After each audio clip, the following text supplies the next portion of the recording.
17ஆம் நூற்றாண்டில் பீஜாப்பூர் சுல்தானகத்திலிருந்து சுதந்திரமான மராத்திய பேரரசை நிறுவிய மாமன்னர் சத்திரபதி சிவாஜி மகாராஜ் இந்திய வரலாற்றின் பொன்னேடுகளில் இடம்பெற்றவர். அவரது வீரம், நிர்வாகத்திறன் மற்றும் அசைக்க முடியாத தேசபக்தி இன்றும் நம் அனைவருக்கும் உத்வேகம் அளிக்கிறது. 16 வயதிலேயே தோரணா கோட்டையை கைப்பற்றி தனது தலைமைத்துவத்தை நிரூபித்தவர் சிவாஜி. முகலாய பேரரசை எதிர்த்து மராத்திய பேரரசை உருவாக்கி இந்திய மண்ணின் சுயமரியாதையை காத்தவர். அவரது புத்திசாலித்தனமான நிர்வாகம், மக்கள் நலன் சார்ந்த ஆட்சி மற்றும் துணிச்சலான முடிவுகள் அவரை ஒரு தலைசிறந்த ஆட்சியாளராக உயர்த்தின. ஆக்ராவிலிருந்து அவர் தப்பித்த நிகழ்வு அவரது மதிநுட்பத்திற்கு சான்று.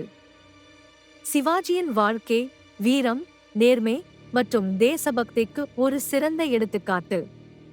இந்த வரலாற்று பெருமையை நாம் அனைவரும் அறிந்து, நமது இளைஞர்களுக்கு எடுத்துரைத்து, அவரது இலட்சியங்களை முன்னெடுத்துச் செல்வோம்.